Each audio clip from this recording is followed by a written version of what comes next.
Pastor Luiz Gonçalves, muito obrigado porque o senhor aceitou fazer essa entrevista com a gente aqui no Identidade. Uma entrevista especial porque é um programa que a gente tem um pouquinho mais de tempo de conversar. Muito obrigado porque o senhor está aqui. Um prazer, Wagner Cantor, estar aqui do seu lado. Você é meu amigo, nós somos amigos, nossas famílias são amigas.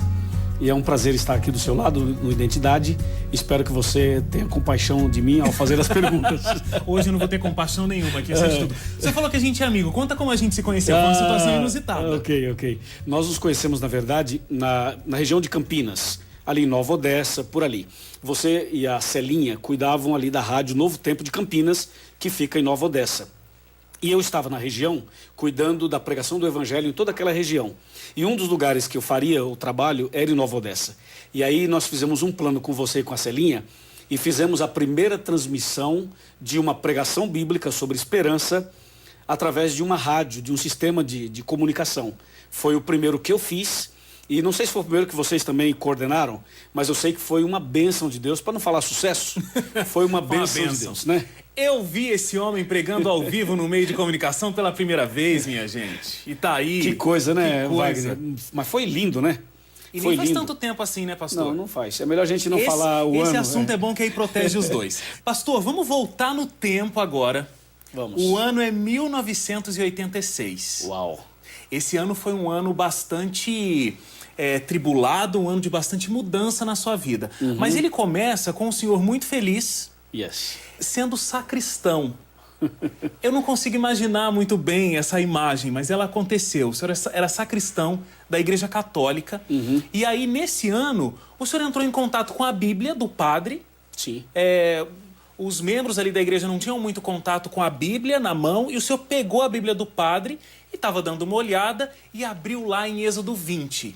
Exatamente. E aí, o seu mundo meio que virou, deu uma caída. Foi, deu uma caída, deu uma virada. Ou uma caída ou uma levantada, né? A gente não sabe muito bem. Primeiro cai, depois levanta, né? Você puxou minha ficha aí, Wagner. Tem coisas aqui, aguarde. Olha, realmente isso aconteceu em Sorocaba, interior de São Paulo, e eu era sacristão. O sacristão hoje seria ministro da Eucaristia. Eu estava livre durante 2 horas antes da missa, e aí eu estava sozinho dentro da igreja, olhando para as paredes, vendo as imagens, toda aquela cena, e aí senti o desejo de ler a Bíblia. Porque os meus pensamentos me assaltaram e eu comecei a pensar várias coisas assim, quem eu sou, quando eu morrer, para onde eu vou. Essas perguntas que muitas pessoas fazem no seu consciente ou no seu subconsciente. Quantos anos o senhor tinha? Eu tinha 18 anos. 18 anos. Aí eu fui lá no altar, tinha aquela Bíblia grandona aberta assim no altar, e eu peguei aquela Bíblia, voltei para minha mesa e falei, eu vou ler a Bíblia. Então eu abri assim numa página qualquer, olhei e pensei, essa não. Aí fui para outra, não, essa também não. Eu não sabia o que ler, então eu fechei a Bíblia, fechei os olhos, fiz um tipo de uma reza, de uma oração, pensei positivo, e com os olhos fechados, eu abri a Bíblia assim em qualquer lugar e coloquei meu dedo. Quando eu abri assim em qualquer lugar, depois de ter feito um tipo de uma reza, de uma oração, e colocado o meu dedo, aí caiu em Êxodo 20. Aí você imagina o impacto que deu em mim, né? Porque eu comecei a ler aquilo ali, e parecia que alguém estava sentado na minha frente, conversando comigo, como estamos aqui. E aí eu fui lendo os textos e logo no versículo 3, 4, 5 e 6 já foi uma bomba, porque dizia assim, não farás para ti imagens e esculturas. Quando eu li aquilo, meus olhos arregalaram assim e eu olhei para as paredes, né? Tinham várias imagens e eu lendo a Bíblia oficial da igreja e eu, um dos líderes da igreja, lendo não farás imagens. Aquilo foi um choque. Na sequência dizia assim, e não te encurvarás diante delas. Aí foi um nocaute. Porque eu pensei, bom, tem alguma coisa errada, porque essa Bíblia é a Bíblia oficial. Essa é minha igreja, eu sou um dos líderes, estou lendo que não pode fazer o que a gente faz. E continuei lendo, porque aí abriu o apetite. Claro, porque eu continuei lendo. E embaixo dizia para guardar o sábado. Foi mais um choque, porque... Dois impactos fortíssimos. Nós guardávamos o domingo. O catecismo, no 3º mandamento, fala assim, guardar domingos e festas de guarda. Agora eu estava lendo na minha Bíblia, da minha igreja, dizendo para guardar o sábado. Então aquilo mexeu comigo realmente de uma maneira, eu fiquei pensando assim, se essa Bíblia estiver certa, a minha igreja está errada. E se a minha igreja estiver certa, essa Bíblia está errada. Mas e aí? A partir daí, como é que você fez para poder encontrar essa verdade que você começou a descobrir na Bíblia? O passo seguinte foi assim, eu pensei, a hora que o padre chegar, eu vou perguntar a ele vai ter que me explicar. Então eu esperei, ele chegou e eu fiz as perguntas do texto para ele. Ao tentar explicar, ele acabou me instigando e motivando a estudar a Bíblia, sem ele querer. E a partir daquele dia eu pensei assim, quer saber? Eu vou estudar a Bíblia a partir de hoje, eu quero saber o que diz a Bíblia. E aí eu decidi estudar a Bíblia. Nesse momento aí de estudar a Bíblia, tem uma história interessantíssima que eu fiquei sabendo, que o futebol teve uma ajuda aí nesse estudo bíblico. Como é que futebol pode levar alguém para estudar a Bíblia? Eu quero entender essa história. Foi um processo, porque tudo isso que eu contei para você aconteceu no domingo. Na segunda-feira, eu trabalhava numa fábrica de confecção de roupas masculinas e femininas. Eu era almoxarife. Almoxarife que trabalha no almoxarifado, obviamente. E aí, na segunda-feira, eu comecei a ler a Bíblia nos intervalos. Aí o mecânico da fábrica foi lá buscar uma peça, viu eu lendo a Bíblia, se interessou e perguntou, ué, você está lendo a Bíblia? Falei, sim, estou lendo a Bíblia. Mas você entende? Falei, não, não entendo. Ele falou assim, eu posso te ajudar. E esse camarada era testemunho de Jeová. Aí ele me ofereceu o estudo bíblico, eu aceitei. E estudei com ele durante 1 ano. Nesse processo, nesse período, durante esse período, uma costureira ficou sabendo desse assunto e foi até o almoxarifado e falou, Luiz, é verdade que você está estudando a Bíblia com as testemunhas de Jeová? Falei, é verdade. Mas você ainda é católico? Sim, sou católico. Ela falou assim, eu também posso estudar a Bíblia com você.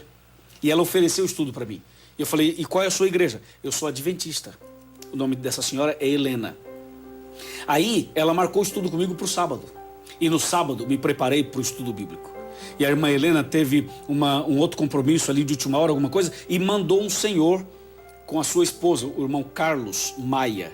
Eles atrasaram, eu tirei aquela roupa, botei um short, chuteira, falei, vou jogar bola, eles não vêm mais. E quando eu estava com a roupa do futebol, e aí entra a sua pergunta, aí eles chegaram. Quando eles chegaram, eu falei assim, olha, nós marcamos as 2, agora são 4. Então agora já não dá mais. E aí eles falaram assim, mas você vai para onde? Eu falei, eu vou jogar bola. Aí o senhor, o Carlos, falou assim, ah, você gosta de futebol? Eu falei, sim, gosto muito de futebol. Ele falou, meus parabéns. Eu olhei para ele e falei assim, ué, o senhor é crente dando os parabéns para mim que gosta de futebol? Ele falou, porque futebol é saúde, é exercício físico, saúde. E a Bíblia fala disso. Aí eu não entendi direito o que ele falou. Eu falei, o quê? A Bíblia fala de futebol? Ele falou assim, futebol não fala. Mais ou menos aí. Mas fala da saúde, do exercício físico. Eu disse, a Bíblia fala de exercício físico? De saúde? Sim, fala. Eu disse, onde é que está escrito? Eu quero ver.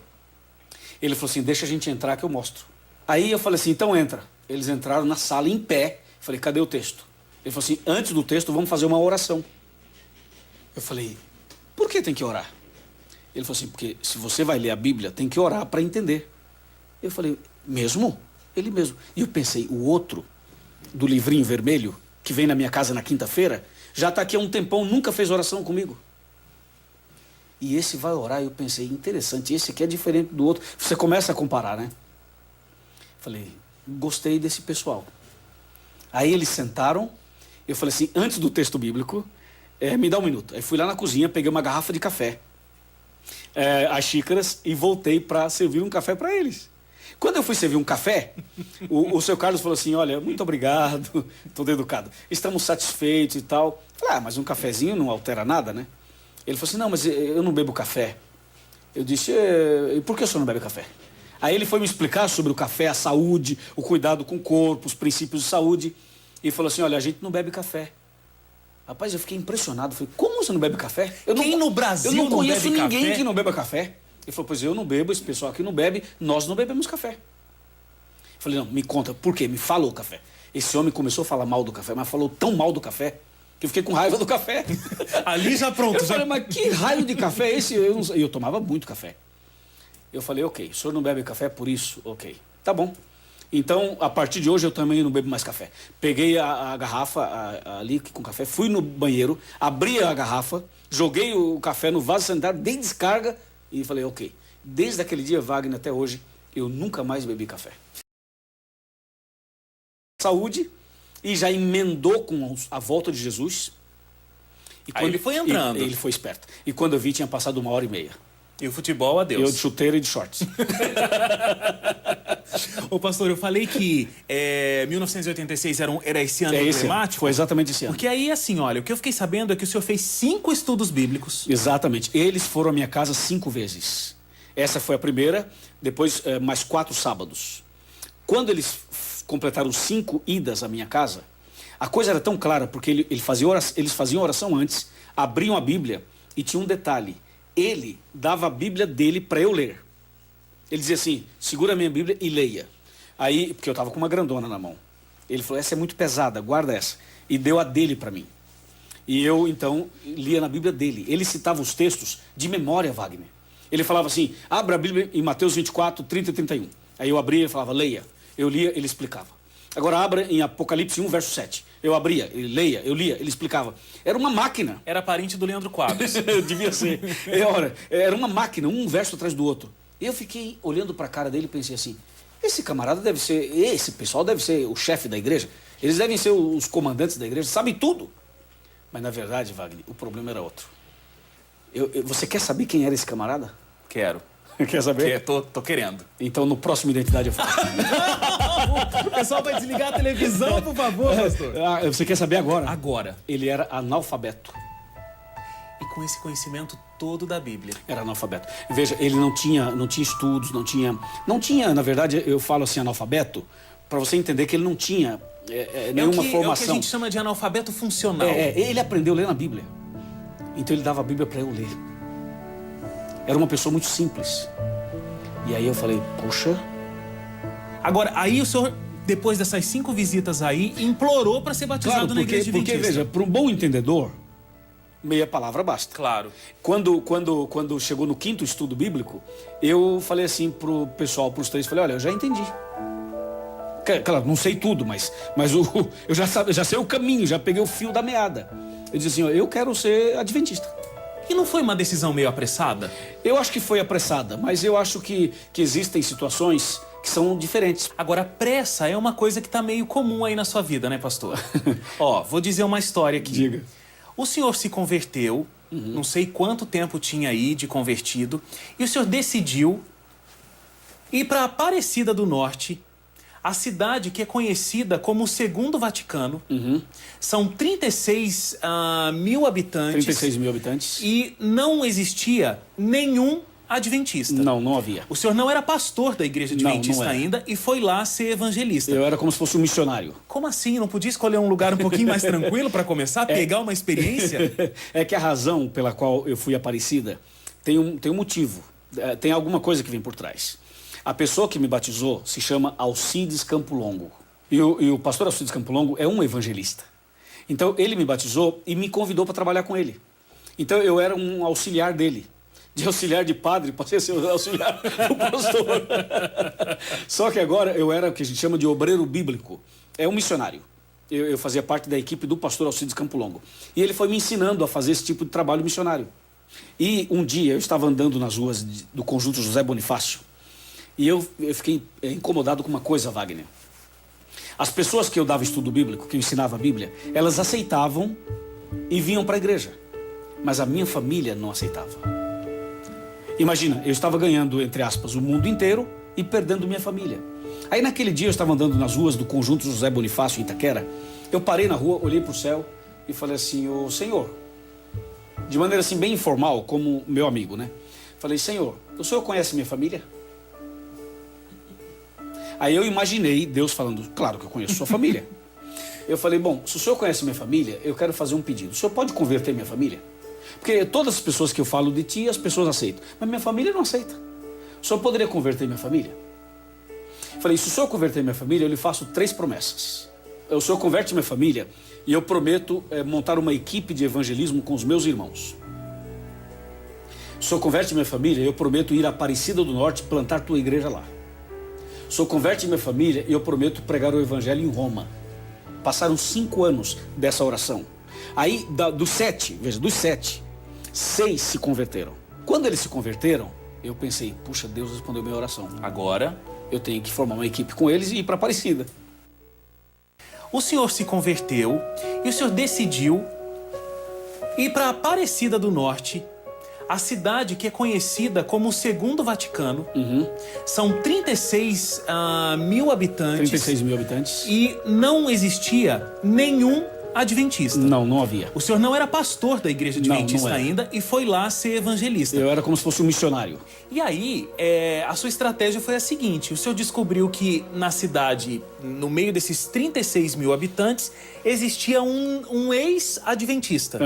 Exatamente. E o senhor foi atrás dele para começar o trabalho. Exatamente. Como é que o senhor foi encontrar, sem pista nenhuma, esse ex-adventista no meio de 36 mil habitantes? Como é que eu descobri que existia um ex-adventista lá? Eu fui ao culto da nossa igreja na cidade de Guaratinguetá, que é a cidade vizinha, Aparecida.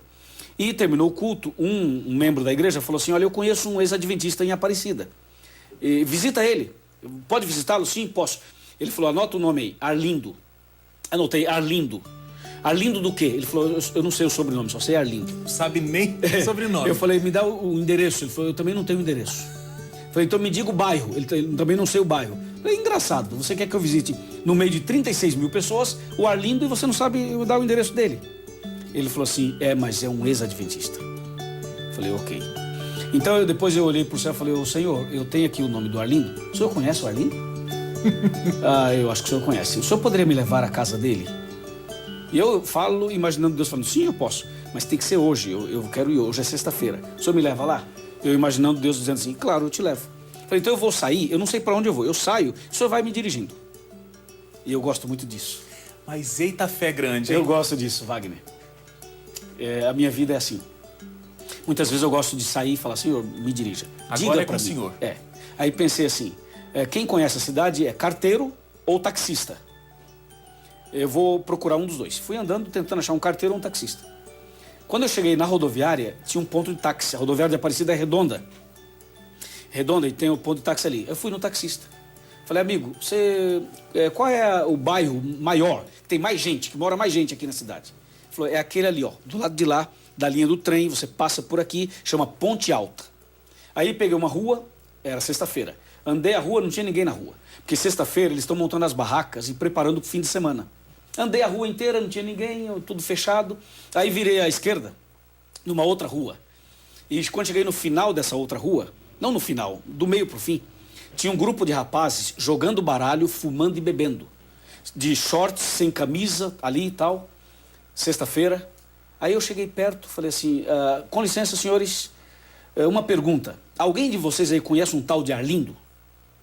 Aí um deles levantou, sem camisa, shorts, cabelo longos, olhos vermelhos, mal encarado, olhou assim para mim e falou assim: por quê? O que você quer com ele? Falei: não é nada, eu só queria saber se você, o pessoal, conhece um tal de Arlindo por aqui. Ele falou assim: mas o que você quer com ele? Eu falei: você conhece o Arlindo ou não conhece? Porque se você diz que conhece, eu digo o que eu quero. Se você diz que não conhece, não interessa o que eu quero. Aí o camarada falou assim: eu sou Arlindo. Eu olhei assim para a cara do cidadão, falei: você é o Arlindo? Sim, eu sou o Arlindo. Aí eu estendi a mão assim e falei: muito prazer, Arlindo. Meu nome é Luiz. Eu tenho um recado para você. Ele falou assim... Mas você não ficou na dúvida se era esse Arlindo Não, mesmo? a dúvida veio depois. Eu falei: eu tenho um recado para você. Ele falou: qual é o recado? Eu falei: não, o recado é muito sério. Não pode ser aqui. Tem que ser na sua casa. Ele tomou um susto e falou pro pessoal: dá licença um pouquinho. Aí me levou na casa dele, era naquela rua, um pouco mais para frente. Chegamos na garagem da casa dele. Ele falou assim: qual é o recado? Eu falei: tem que chamar sua esposa e sua família. Aí eu entrei na sala da casa dele, ele chamou a Maria, a Alessandra e o Israel, os filhos e a esposa. Vieram à sala, sentamos todos assim como estamos sentados aqui. E ele falou assim: ô Maria, esse aí disse que tem um recado para mim de vida ou morte e tal, queria falar para a família. Então vai, fala logo, porque ele estava nervoso já, né? Claro. Eu falei assim: antes de falar o recado, eu quero fazer uma pergunta. Você já foi adventista? Porque eu queria saber se eu estava com o Arlindo certo. Ou se a mensagem ia valer para ele também. Vai que era um Arlindo errado, né? Uhum. Você já foi adventista? Ele falou assim: já. E quanto tempo você está afastado da igreja? Ele falou: há 20 anos. Eu disse: então, Arlindo, eu tenho 2 recados para você. Primeiro recado: suas férias espirituais de 20 anos acabaram hoje. Ele olhou assim para mim e falou: não entendi. Eu vou explicar. Você não está afastado da igreja há 20 anos? Sim, estou. Então, a partir de hoje você não está mais, entendeu? Ele não. Falei: a partir de hoje você voltou para a igreja. É isso que eu estou falando, você já voltou para a igreja. Ele sorriu e falou assim: quer dizer que eu voltei para a igreja? Eu falei: voltou. Ele falou assim: e qual é o segundo recado? Eu falei: o segundo está aqui na Bíblia. Abri a Bíblia em Romanos 13. versos 11, 12 e 13. E li para ele assim: vai alta a noite e vem chegando o dia, e já é hora de despertares do sono, porque a salvação está mais perto agora do que quando no princípio crestes. Aí parafraseei o texto, expliquei para ele, falei: esse é o segundo recado. E o segundo tem a ver com o primeiro: suas férias acabaram. Ele olhou assim para ele, sentiu o peso da palavra, aí ele olhou para mim, disfarçou, sorriu, sorriso sarcástico, e falou assim: quer dizer que eu voltei para a igreja? Falei: voltou. Ele falou: e onde é que tem igreja adventista aqui para eu voltar? Ele sabia que não tinha, né? Eu falei: aqui não tem igreja adventista. Então, como é que você quer que eu volte? Eu falei: a igreja vai começar na sua casa. Ele falou: aonde? Eu falei: aqui na sua casa. Mas aqui não dá. Claro que dá. Não, mas não dá. Claro que dá. Eu falei: quer ver? A primeira reunião é hoje, já estamos fazendo a primeira reunião. Ele olhou para Maria e falou assim: Maria, o que você acha? A Maria falou: não sei, você que sabe. O Arlindo ficou impressionado e ele falou assim: mas aqui não dá, não tem espaço, não tem cadeira, não tem não sei o quê. E eu dizendo: não, mas dá, a gente pode organizar e tal. E ele: Maria, você, você, Arlindo. Resumindo, eu falei assim: é o seguinte, então tá decidido. Hoje é sexta-feira, na próxima quarta eu venho aqui para fazer a primeira reunião. E assim começou, na casa do Arlindo, na garagem da casa dele, nós começamos o núcleo da Igreja Adventista. E aí você pregava mais ou menos umas 35 pessoas. Na primeira noite foram 35 pessoas. E depois isso foi aumentando, foi para 110. aumentando. Aí nós saímos da garagem do Arlindo, fomos para um salão, fizemos uma série completa durante um ano. E depois de preparar as pessoas, nós marcamos a data do batismo e batizamos. O primeiro batismo foi dia 26 de setembro de 92. Você acha que nesse dia do batismo nós batizamos 5 pessoas? Ou mais? Olha que eu não sei desse número, mas foi você que... Foi mais? Foi você que estava fazendo a série de conferências, foi bem mais. Foi mais. Você acha que batizamos 10? Não, mais. 20? Mais. 30? Acho que mais. 40? Por aí. 50? Acho que pelos 40. No batismo, dia 26 de setembro de 92, nós batizamos 119 pessoas. É muita gente. Amém? Amém. E o primeiro a ser batizado, sabe quem foi? O Arlindo. O Arlindo. Que já tinha voltado na igreja naquele dia. Sim, assim. E aí ele, depois batizamos a família. Pastor, o senhor contou essa história muito bonita e de toda a bênção e proteção de Deus. Agora, eu tenho certeza que não foram momentos fáceis. Não foram. Não foram momentos fáceis. Porque assim, o senhor tinha o apoio de um empresário, mas era uma quantia ali que o senhor tinha. Teve um momento, Wagner, quando a gente saiu da garagem e fomos pro salão, eu precisava de cadeira, precisava de bancos, precisava de som, precisava de tudo isso para fazer uma reunião digna. Então, quando alugamos o salão, eu peguei meu salário e comprei tábuas, e martelo e prego, e eu e alguns amigos fizemos os bancos do salão. E o dinheiro não dava para comprar muitas tábuas, então meu salário era pequeno. O salário de pastor adventista é pequeno. É pequeno, mas é abençoado, então dá para viver. Mas naquele tempo eu era missionário, ganhava menos ainda. Mas eu usei o dinheiro para isso, todo o meu dinheiro, o salário inteiro. E comia o quê? Aí eu tinha comida em casa ainda. Eu pensei, isso aqui ainda dá para aguentar. Eu usei meu dinheiro para comprar as tábuas. E assim foi. Só que depois de 2 semanas, aí eu já não tinha dinheiro e ainda faltavam mais 2 para eu receber o próximo salário. Aí acabou a comida em casa. A comida que eu tinha acabou. E acabou tudo. Acabou arroz, acabou tudo. Acabou sal, acabou tudo. Bolacha, tudo, leite, acabou tudo. Não tinha nada para comer. E como em Aparecida ainda não tinha adventista, porque isso foi antes do batismo, eu pensei, eu não vou pedir comida para as pessoas que estão vindo estudar a Bíblia comigo, né? Eu falo de um Deus todo-poderoso e chego e digo, gente, eu não tenho comida. Não faz sentido, né? Eu pensei, eu não vou pedir. E tal, eu vou orar para Deus, Deus vai me ajudar. E eu me lembro que eu me ajoelhei, um dia orei a Deus. Passou um dia, não comi nada durante o dia, só tomando água. Aí veio o segundo dia, também nada. Nem Deus mandou comida, nem eu comi água. E visitando o povo durante o dia. E só com água, né? Aí passou o segundo dia. Aí veio o terceiro dia e novamente não tinha nada para comer. E no terceiro dia eu passei com água outra vez. Não tinha pão, era água pura. E aí veio o quarto dia. No quarto dia eu não tinha mais força para andar, ficar caminhando por aí. Então eu falei, Senhor, hoje eu não vou fazer visitas. Hoje eu vou ficar aqui em casa e vou ficar orando. Hoje eu vou me ajoelhar aqui e falar contigo. Me ajoelhei e fiquei conversando com Deus. Falei, eu não saio daqui enquanto o Senhor não me dá comida. Aqui eu desmaio, aqui eu morro. O Senhor vai ter que vir aqui e resolver meu problema. Wagner, durante a oração, alguém bateu a porta do meu apartamento. Abri a porta, era um irmão adventista da cidade de Guaratinguetá. O nome dele é Elias Sliba. O irmão Elias chegou e falou assim, ô Luiz, tudo bom? Eu falei assim, tudo bem, graças a Deus. Ele falou assim, eu tô vindo de Mogi das Cruzes. E eu sou vendedor, ele trabalhava com vendas. E eu ganhei uma compra aqui de um cliente, ele me deu uma compra para ajudar alguém pobre, carente.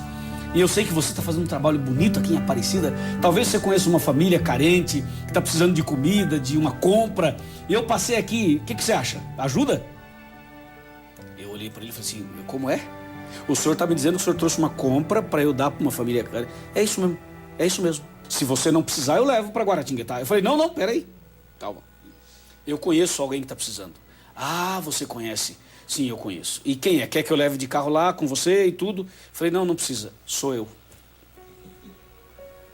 Ele olhou assim para mim e falou, você? Falei, sim, sou eu. Vou te contar uma história. E contei a história toda para ele.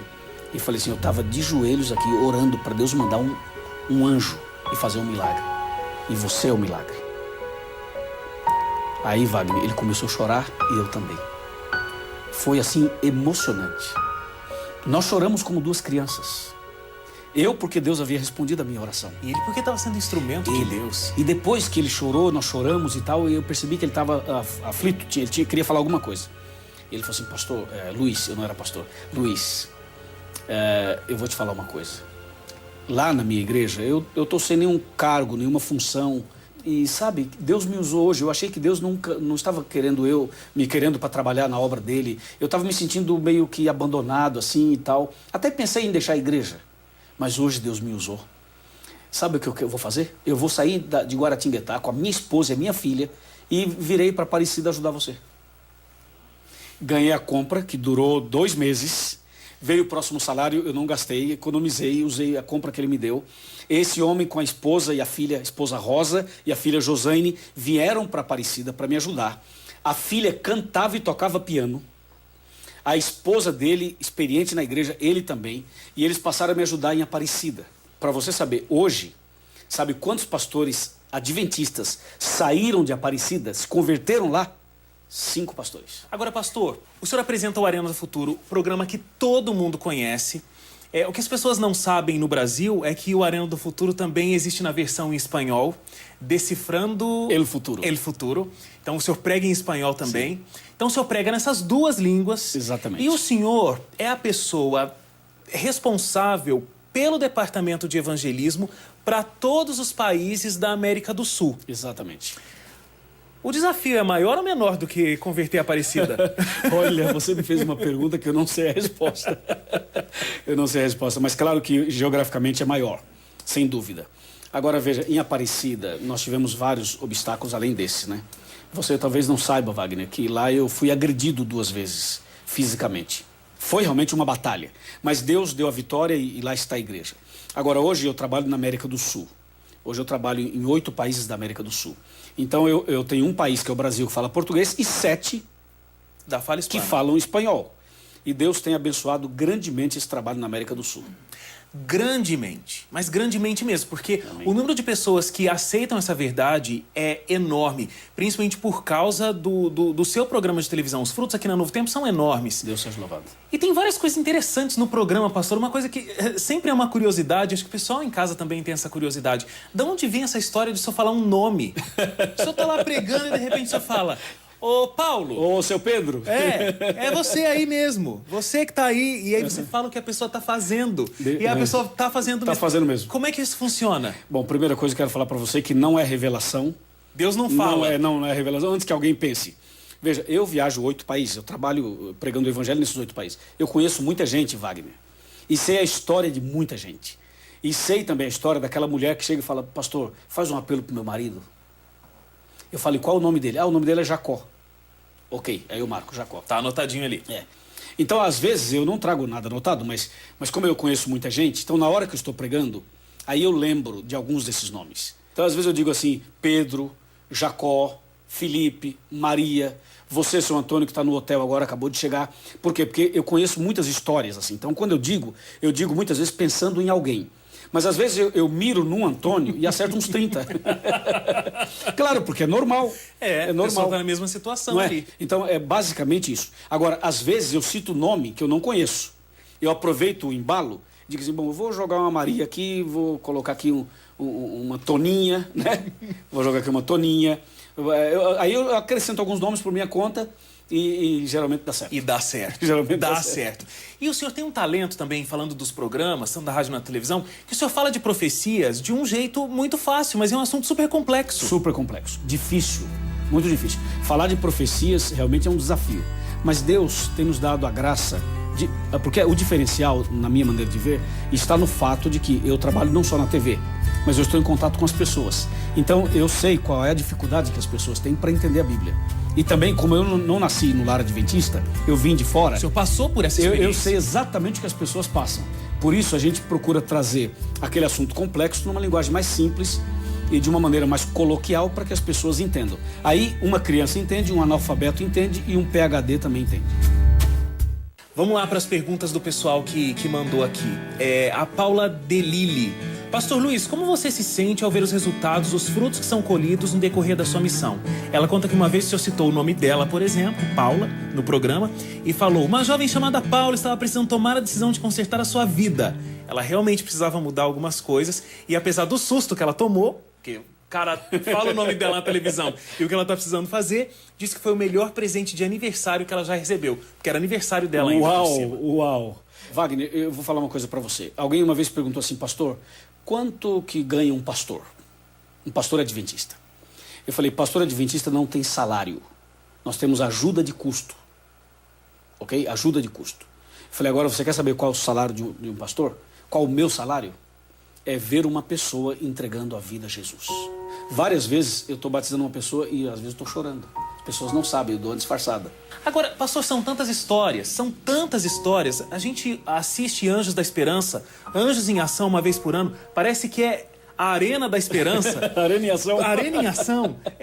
Mesmo assim, ainda emociona. Wagner, são muitos. Não, emociona porque cada caso é um caso diferente. Cada história é distinta, é única. Por exemplo, vou te contar um fato. Eu estive recentemente em São José do Rio Preto. E depois fui para uma cidadezinha chamada Viradouro. Eu cheguei lá e me deparo com uma história de uma pessoa, o Rony. O Rony tomou a decisão e falou assim: pastor, eu quero que você me batize. Eu falei: claro, te batizo, esse fim de semana, sim. Ele falou: eu já frequento a igreja há 5 anos, disse o Rony. Só que eu estava esperando você chegar aqui para você me batizar. Aí eu batizei. Quando eu fui batizá-lo, ele falou assim: eu vou te falar uma coisa, eu me converti assistindo Arena e os seus DVDs. Agora, pastor, sabe quantas pessoas eu já trouxe para Jesus e para a igreja? Eu falei: não, 8. Esse camarada já tinha levado 8 pessoas a Jesus. Os 8 já eram membros da igreja e ele ainda não.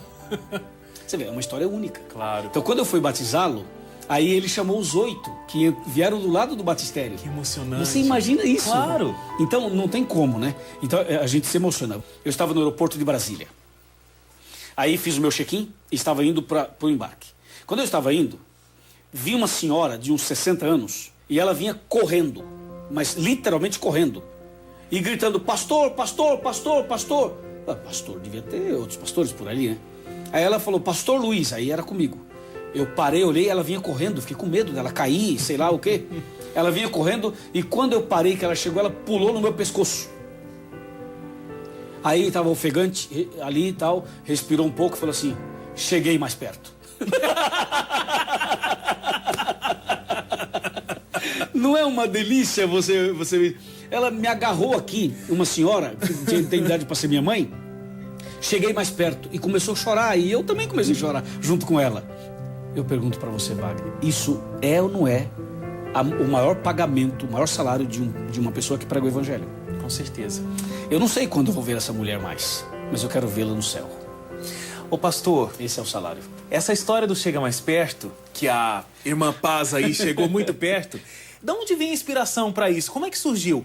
O Agostinho Tivonda, eu espero, Agostinho, que eu tô falando certo, Tivonda Caquepa, ele quer saber de onde o senhor tirou essa história de Chega Mais Perto. Deixa eu te falar uma coisa. Eu assisti os programas de televisão, os programas evangélicos, e eu achava o apresentador muito distante do telespectador. Aí quando eu vim para a televisão, eu falei: não, eu tenho que quebrar essa frieza, essa distância. Mas como vou quebrar? Como é que alguém vai me assistir durante 1 hora, que o Arena era 1 hora, agora é meia hora? Ou a pessoa está muito interessada, ou a pessoa não tem o que fazer, ou o programa é extremamente bom. Então eu pensei assim: Senhor, me dá uma ideia, como é que eu faço? Então aí eu comecei, falei, eu tenho que fazer o programa, eu não posso fazer só um discurso, eu tenho que fazer um programa interativo, conversar com as pessoas. Aí um dia eu falei assim, eu quero te falar uma coisa muito importante. Aí eu pensei, vai que essa pessoa está distante, está lá no quarto só escutando minha voz. Aí na hora, Deus me deu a ideia. Falei, vamos fazer o seguinte, chega mais perto. Só que o chega mais perto que eu falei tinha 2 sentidos. Eu queria que o câmera desse um zoom na minha cara, porque eu queria que as pessoas prestassem atenção no que eu estava falando. E aí, na mesma hora, eu falando assim, pensando, chega mais perto. Ou seja, você que está no sofá, levanta, vem cá. Você que está no quarto, para um pouquinho, vem aqui e tal. Aí, eu fiz isso uma vez informalmente. Aí alguém falou assim, pastor, que legal isso que você fez. Falei, ficou bom? Falou, ficou. Falei, então vou fazer outra vez. Aí começamos a fazer. Chega mais perto, vem cá, quero falar com você, olha aqui nos meus olhos. Vem cá, segura na minha mão e tal. Esse segura na minha mão não é nada assim, como se fosse uma superstição, não é isso. É um carinho, é falar assim, ó, eu sou seu amigo, você é meu amigo, vem cá. Não tenha medo, chega mais perto e tal. E sabe que isso foi quebrando várias barreiras. E as pessoas me mandam foto na frente da televisão dizendo, pastor, tá vendo? Cheguei mais perto. E hoje, quando eu vou tirar foto, as pessoas querem tirar foto assim. Como que é chega mais perto em espanhol? Como é o slogan? Acércate. Acércate. Acércate. Ou vem mais cerca. Ou acércate um pouquinho mais. Um pouquinho mais. Vem mais cerca, não tenha medo. Aí, irmão. Que ótimo. Mais uma pergunta aqui, o Císer Freitas. Pastor, o que mais te marcou durante todo o teu ministério? Tem uma história? Pode compartilhar essa experiência com a gente? É difícil selecionar uma, Wagner. É difícil. Eu acho que de todas as histórias, eu selecionaria a história dos meus pais. No dia do batismo deles, entramos os 5 pastores. Os 5 para batizar os nossos pais. Foi lindo. Foi lindo. A gente, na verdade, a gente estava assim meio impactado. Nós estávamos tão impactados que a gente não acreditava que eles estavam ali. Agora, o senhor acabou de fazer nesse ano, no segundo semestre, uma série especial aqui, o Esperança Viva. O Esperança Viva, exatamente. Novo Tempo.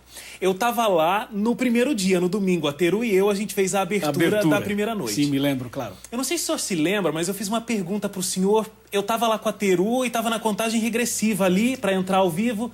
Eu falei assim, pastor, o senhor ainda fica nervoso quando vai começar um ao vivo? Quando vai subir no púlpito, dá uma emoção ainda ou é uma coisa muito comum? Queria que o senhor respondesse isso para mim. Respondeu lá, mas ninguém estava assistindo. Sim, Queria que o senhor respondesse agora, e essa também é a dúvida da Norma Amarila. Como é que é, mesmo entrando ao vivo tantas vezes, gravando tantas vezes, pregando tantas vezes, ainda dá emoção? Wagner, ainda dá. Eu vou te falar que algumas vezes eu entrei sem sentir nada. Várias vezes já entrei sem sentir nada. Tanto em grandes eventos, quanto em pequenos eventos, quanto na TV. As vezes que eu entrei seguro de mim mesmo, foram as piores programações que eu fiz. Estou abrindo meu coração para você. Eu já entrei em estádio de futebol para pregar, porque eu prego também em vários estádios.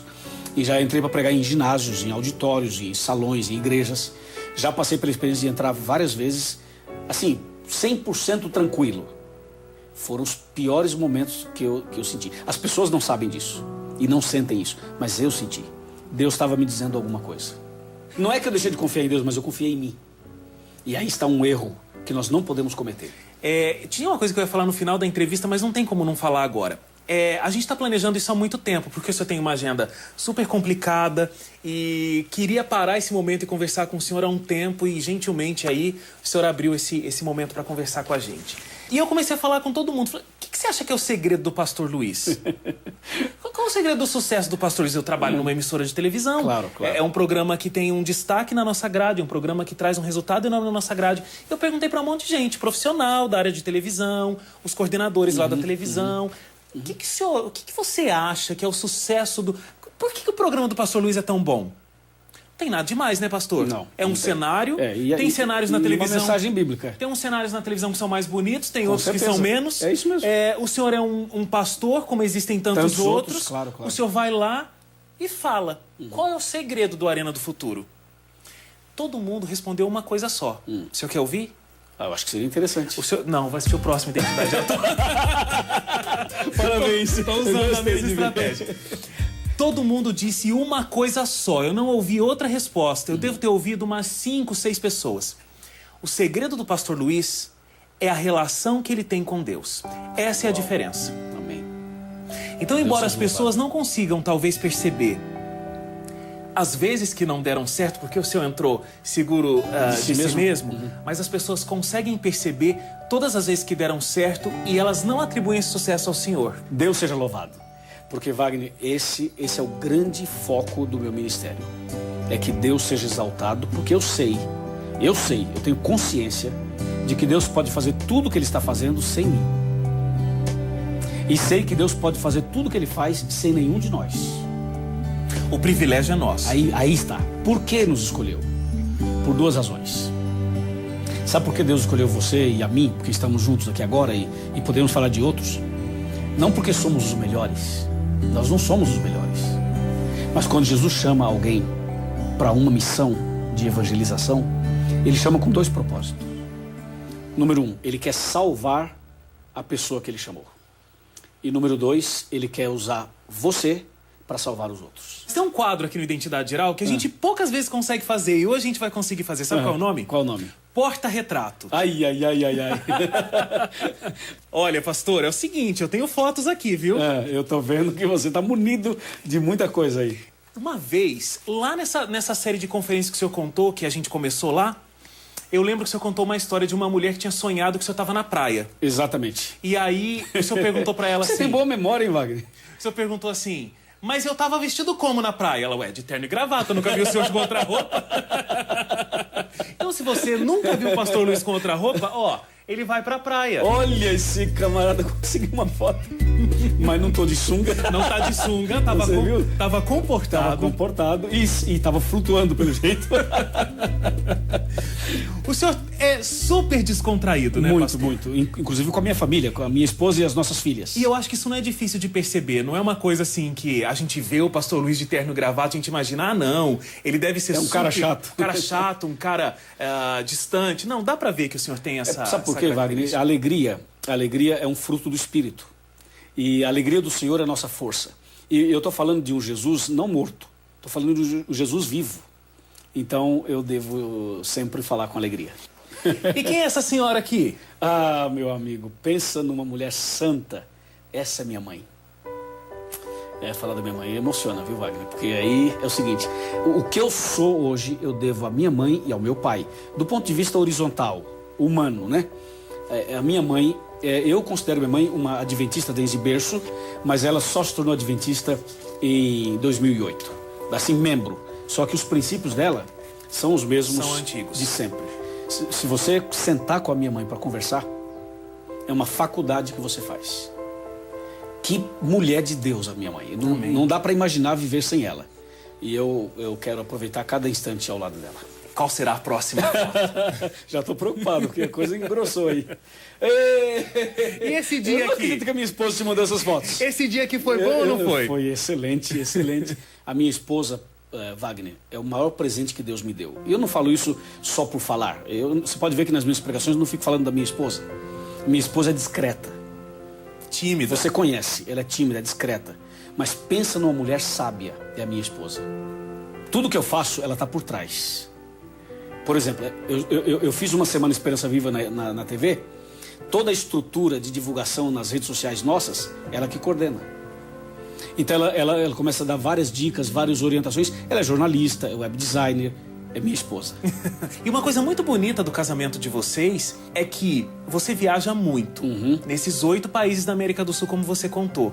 E nessa época da faculdade, todas as vezes que eu estava com a Elkiane, ela estava conversando, era uma mensagem, era uma ligação, mesmo numa distância física, que acontece muitas vezes, mas a ligação de vocês é muito forte e ela nunca termina. Exatamente. Não importa o tempo que a viagem dure. A gente usa FaceTime, usa tudo isso, e eu vou falar pra você, se eu fosse casado com outra mulher, não daria certo. É a Elkiane mesmo, eu chamo de Elquinha, né? E olha, nessa história de apelidinhos carinhosos que todo casal tem, sabe qual é? Da Elkiane pra ele? Marido Anjo. É isso mesmo. Que é coisa melhor do que isso, né? Seu marido Tem uma Anjo. história por trás disso. Um dia ela vai te contar. Um dia ela me conta. Um dia ela te conta. Essa história de chegar mais perto e as pessoas chegando mais perto e chegando mais perto da tela. Agora, não sei se todo mundo chega com todo esse carinho mais perto da tela. Você sabe que a minha esposa fala assim, para de fazer bico. Porque ela fala assim, você faz muito bico. Ela vai tirar uma foto minha, eu sozinho, ou com a cara olhando, ou não sei o quê. Ela fala assim, para de ficar fazendo caretas, né? Caras e bocas que dizem por aí. É porque, infelizmente, pegaram na hora que tava trecho falando. ali que não deu certo, Não né? deu certo. Muito legal. Por falar em momentos em família, Oh, que saudade desse momento. As minhas duas filhas eram, não sei bem a idade delas aí, mas nós estávamos numa praia. E aí eu gostava de fazer, Wagner, os castelos de areia. E eu gostava também de deitar e elas me cobriam com areia, assim. te enterravam Me ali. enterravam ali. E esse é um momento que não volta mais, né, Wagner? Eu tenho uma foto aqui da família um pouco mais atual. Oh! Agora você pegou pesado, Wagner. Você falou que às vezes o frame para ali e parece o senhor fazendo bico, mas às vezes, né, pastor? Se essa foto vai pra internet, vira um meme. Nós vamos guardar com todo carinho. É momento em família, a gente tá fazendo brincadeiras assim com a família. E eu acho que a família tem que aproveitar esses momentos e ser mais descontraída, né? Pra gente encerrar a última foto aqui, é uma imagem que todo mundo conhece. Você pedindo pra chegar mais perto. Chegar mais perto, exatamente. E aí, eu tenho certeza que essa é uma imagem muito importante e especial pra você, porque é a realização de um trabalho muito grande, o Arena do Futuro e o Decifrando. E eu, quando vejo você pedindo para as pessoas chegarem mais perto da tela para te verem mais perto, na verdade você está pedindo para elas chegarem mais perto porque você quer mostrar Jesus para elas. Claro, esse é o propósito. O que mais aproxima as pessoas de Jesus? O que faz mais as pessoas chegarem mais perto de Jesus? Quando você chama a pessoa para mais perto, você está dizendo o seguinte: eu quero te mostrar Jesus. E você não mostra Jesus só na Bíblia. Você mostra Jesus através do seu exemplo. As pessoas não podem ver Jesus, mas podem ver o Wagner. Elas não podem ver Jesus, mas podem ver o Luiz. Pode ver o Daniel, o Pedro. O maior sermão que alguém pode pregar é o exemplo, é o testemunho.